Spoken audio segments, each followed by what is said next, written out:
Welcome back to the show, everybody. Check out these headlines. Jerome Powell dropping some really important things we need today. U.S. on an unsustainable path and the Fed's instant settlement system? Oh, do tell, Jerome. Do tell. Somebody roll that beautiful intro.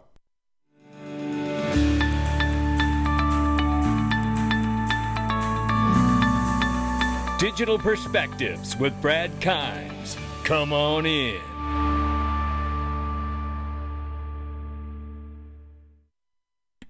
Welcome back. Yeah, I can't help it. I wanted to do it. It's that kind of day. Look, let me tell you something. If you've ever had a deviated septum and you've had to go through that surgery and procedure and healing process, nothing feels better than having the stents taken out of your face. And that's exactly where I just got back from. And you could tell I feel amazing. Yeah, because it's I mean, don't get me wrong. It's still sore. Wouldn't want to take a soccer ball to the face on any day, let alone today. But nevertheless, the point is I feel better and you can hear it. Woo, man. Getting back to normal. Absolutely love it. And I hope everybody's having a wonderful day. Look, I know the cryptocurrency market's not been setting anybody on fire. And I also know that cryptocurrency in general has not been a conversation we want to have with family and friends. How's your fancy little coin doing?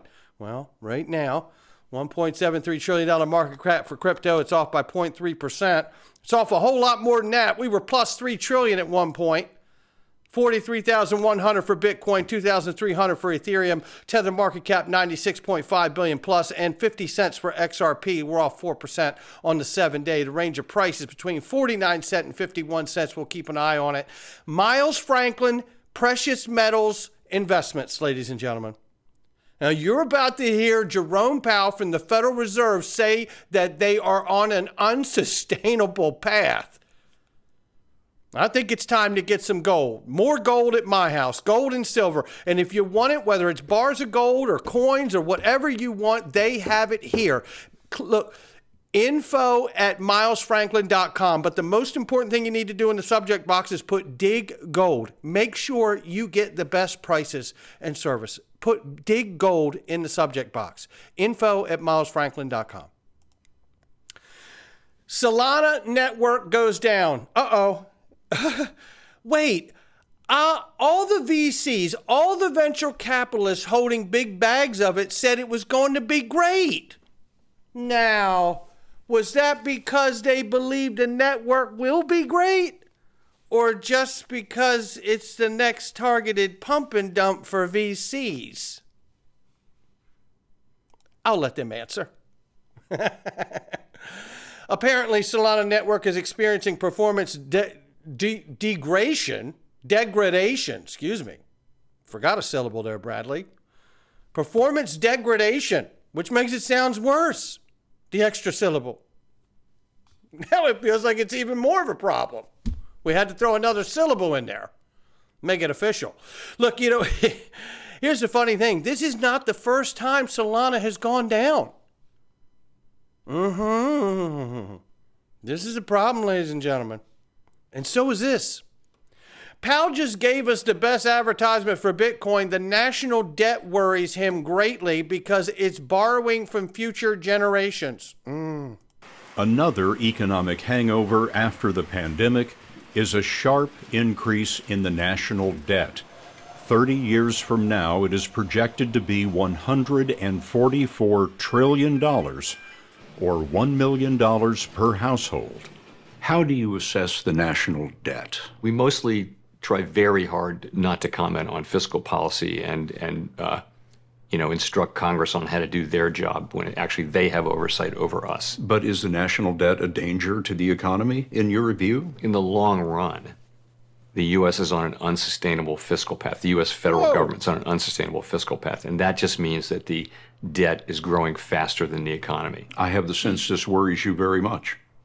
Over the long run, of course it does. We're borrowing from future generations. It's time for us to get back to putting a priority on fiscal sustainability. I love that we're getting this talk from, of all places, the Fed. We don't want the video to go too long.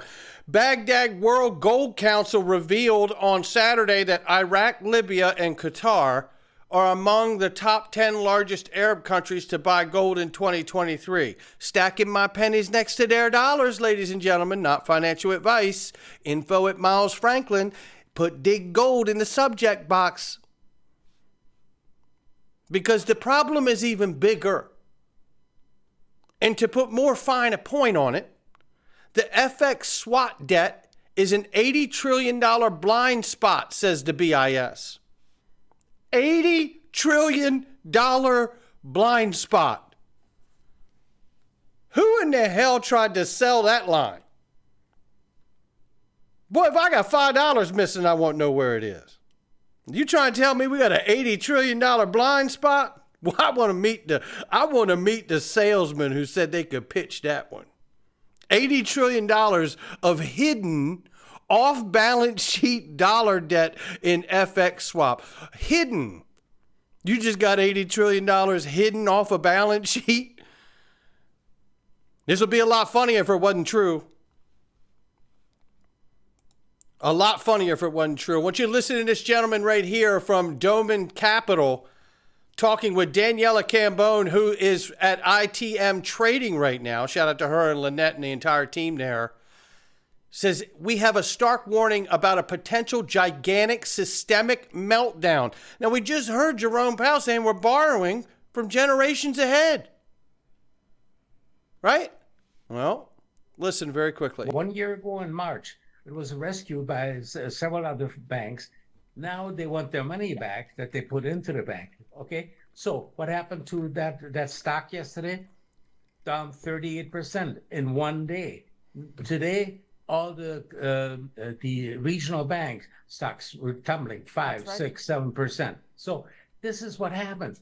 These are not isolated incidents, and nobody on financial TV mentions it. They say, "Oh, well, this is one-off," you know. No, this is systemic.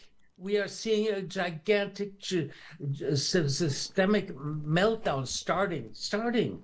And once it gets rolling, it's going to be really, really, really hard to stop. And there you have it. So now this gentleman's saying it.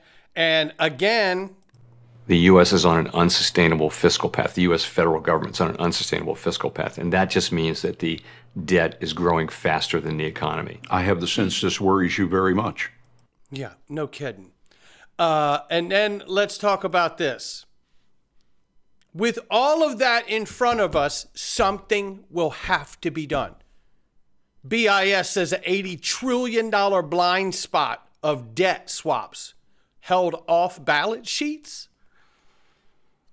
Well, at some point, all of that's going to have to come out of the closet, isn't it? And if it does, we're going to have to deal with stagnation, hyperinflation, things of that nature, elements that are really very seriously damaging the way money flows around the world. And in order to counteract that, you're going to need the velocity of money at a level and pace that you've never seen it happen before. And the way to do that is to have a new instant settlement system. And here's Jerome Powell talking exactly about that. We're also, as you know, investing heavily right now in building a new settlement system for instant payments in the U.S. It'll be the first such major expansion of our core payment system since the 1970s. We found the case for this quite compelling for consumers, businesses, and just ensuring that all financial institutions have access to the payment system. And you know what? I want you to know there's no confusion. FedNow is that payment system, and Ripple, and what you need to know is among nearly the 60 other partners approved to integrate with FedNow. And meanwhile, there are malcontents out here on the crypto Twitter telling all of us that Ripple has failed somehow, and we need someone from a basement to save us all.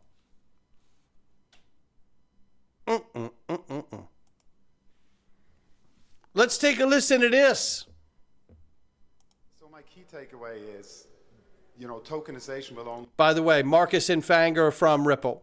So my key takeaway is, tokenization will only get to mass adoption if large financial institutions are part of it. So if we help and change the system from the inside out. Now, the promise is massive, right? There's like 280 or between 250 and 500 trillion, depending on what sort of source you look at, of real world assets, right? And if you look at how much is actually tokenized right now, the whole crypto market cap is like 1.1 trillion, and that includes a lot of non-real world assets. Stable coins, which is one form of real world assets, like 120 billion, right? And so if you look at financial institutions, they're like, they're certainly interested in tapping into that opportunity, because the traditional financial system is full of red tape. It has a lot of middlemen, and that's exactly what blockchain technology is designed to deliver, right? And I think absolutely, but now, with that being said, again, this is a nice reminder that what we're talking about here is the understanding that it's going to take institutions using this to really see that effect that we all want to see.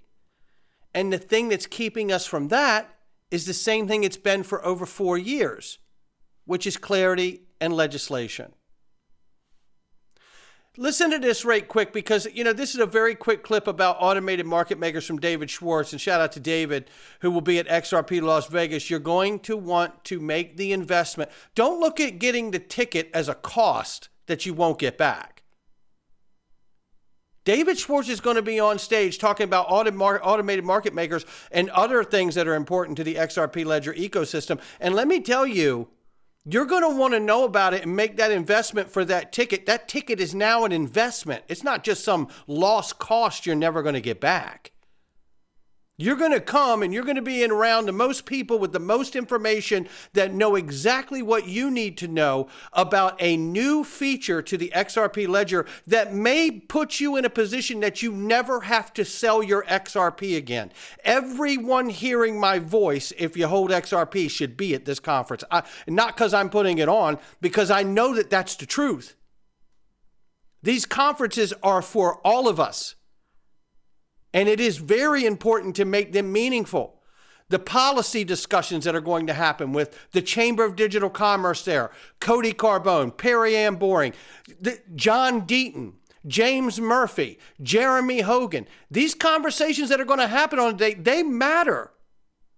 Because these people, in most of them, are affecting the end result of what this space is going to look like with their efforts. And you can too. Make that investment and get that ticket. Take a listen to what David Schwartz says about automated market makers here. $1 trillion problem. Things like automated market makers are an indicator of this sort of rapid evolution and just the beginning. I think we're going to see things like ubiquitous tokenization, tokenized securities, tokenized digital rights. Just it makes sense to represent ownership or right over something as a token. And that's very true. And again, I'm showing this based on new payment system by the Fed, unsustainable path by the United States government, where we're headed. BIS says we got an $80 trillion blind spot. How the hell does that happen? And all of a sudden, it just so happens that the greatest liquidity providing tools are being introduced to the XRP Ledger right now. See, I don't happen to find these solutions to be mutually exclusive from the issues we just covered. I find them to be tied. They're all linked together. That's what XRP is supposed to do. With the help of automated market makers, you can serve a market like this. One of the things we all have to remember is that the value of a token over the long term is really going to be derived by its utility. There it is. Leave it to Brad Garlinghouse to put it on the table. Right? Utility. Only thing we need is have that utility be blessed. And you know what? With the addition of automated market makers and liquidity pools, you're going to be able to use those liquidity pools and AMMs like a stabilization mechanism for price, because you won't have to go to the central exchanges and go into the order books for every single transaction that has to happen. That is a way of bringing a stabilization mechanism to this asset that has never existed before. It's about to be approved on February 14th. And my interest is does that change the characteristics and the integrity and definition to a regulator and a financier, like a banker, of XRP for usage? We'll see. Meanwhile, Evergrande Crypto tells us to watch out because it could be 15, 27, or 55 times. You want the larger gains, you got to be able to stomach the big dips and losses.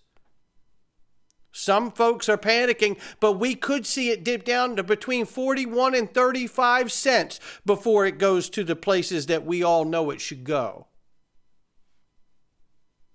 Are you prepared for it? I am. And I've been through this before, but everybody has a different answer to that. Some people are like, no, I'm not. And it doesn't make them wrong. Look, if you're not in a place where you can stomach these kind of runs and rides, ups and downs, maybe it's not for you. And that's okay. There's other things you can do. You know what I mean? This isn't the only thing to invest in the world, right? Everyone has a different threshold and appetite for risk. And I just think that's worth noting here. However, should these indicating tools that have been telling us for a long time about $5, $7, $13, and $27 pan out, we may see this dip down to the 30-cent range again one more time before we head to a promised land. Some people think we'll never get to the promised land. I think myself, not financial advice, we only get to the promised land I'm actually interested in once we have legislative clarity and the SEC and the OCC are no longer interfering in the financial world and industry and the banks from using digital assets, CBDCs, stable coins, XRP, XLM, XDC, you know the drill, HBAR, the rest of it. These are the things and the moments I've been waiting for. And to be truthful, now that we see SAB 121's been going to be reversed, you're liable to see that door open for banks custodying too. And shout out to the Chamber of Digital Commerce for their efforts to get that organized and reversed as well. So there are many good things ahead, but they are still ahead of us. They're not here now. And we've all been waiting a long time, but you know what? We don't get to decide how long we wait, because if we did, I'd have made it end a long time ago. But you know what? I think it's good for us to be a steward of our investments, follow what's happening every day, and make sure that your investment hasn't hit a Y in the road and gone a different direction that you intended it for. So there we have it. Now we're going into the Freedom Zone, ladies and gentlemen. Oh, it's a good one today. Evergrande, is China on collapse? You're going to want it. And did Canada just take their country back? I'll catch all of you in the Freedom Zone. Not financial advice from me or anyone else. Come on in to digperspectives.com.